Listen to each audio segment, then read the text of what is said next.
Assalamualaikum warahmatullahi wabarakatuh. Bismillahirrahmanirrahim. Alhamdulillahirabbil alamin wa bihi nasta'in wa ala umurid dunya waddin.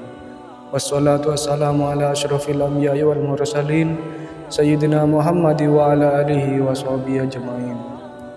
Rabbi shrah li sadri wa yassir li amri wahlul 'uqdatam min lisani yafqahu qawli. Amma ba'du.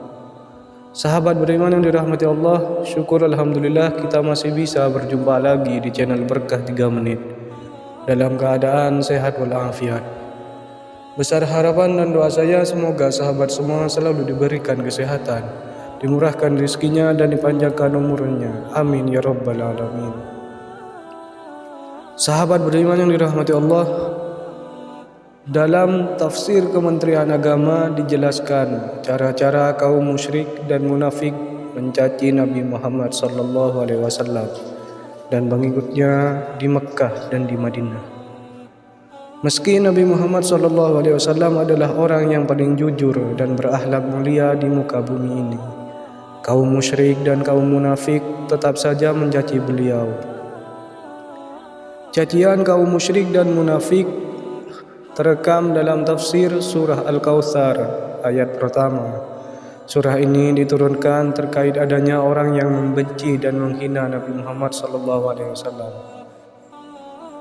Sungguh kami telah memberimu Muhammad nikmat yang banyak.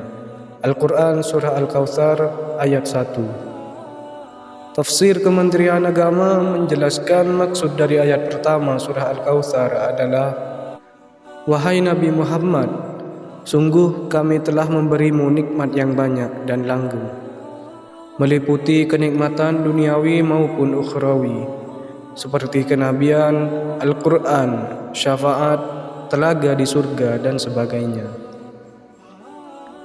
Dalam ayat ini Allah SWT menerangkan bahwa Dia telah memberi Nabi Muhammad nikmat dan anugerah yang tidak dapat dihitung banyaknya dan tidak dapat dinilai tinggi mutunya. Walaupun orang musyrik memandang hina dan tidak menghargai pemberian itu disebabkan kekurangan akal dan pengertian mereka. Pemberian itu berupa kenabian, agama yang benar, petunjuk-petunjuk dan jalan yang lurus untuk membawa kepada kebahagiaan hidup di dunia dan di akhirat.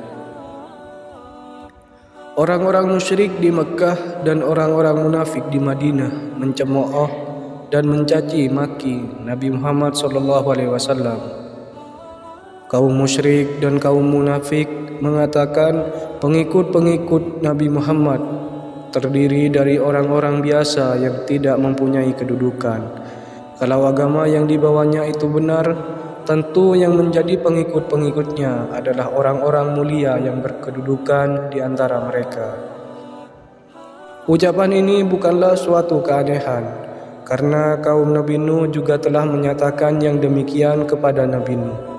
Sebagaimana firman Allah SWT, maka berkatalah para pemuka yang kafir dari kaumnya, kami tidak melihat engkau, melainkan hanyalah seorang manusia biasa seperti kami, dan kami tidak melihat orang yang mengikuti engkau, melainkan orang-orang yang hina di antara kami yang lekas percaya. Kami tidak melihat kamu memiliki suatu kelebihan apapun atas kami. Bahkan kami menganggap kamu adalah orang pendusta. Al-Quran surah Hud ayat 27. Sunnatullah yang berlaku di antara hamba-hamba Allah bahwa mereka yang cepat menerima panggilan para rasul adalah orang-orang biasa atau orang-orang lemah. Karena mereka tidak takut kehilangan pangkat atau kedudukan, karena mereka tidak mempunyai keduanya. Dari itu pertentangan terus-menerus terjadi antara yang merasa terpandang dengan para rasul. Akan tetapi Allah SWT senantiasa membantu para rasulnya dan menunjang dakwah mereka. Begitulah sikap penduduk Makkah terhadap dakwah Nabi Muhammad SAW.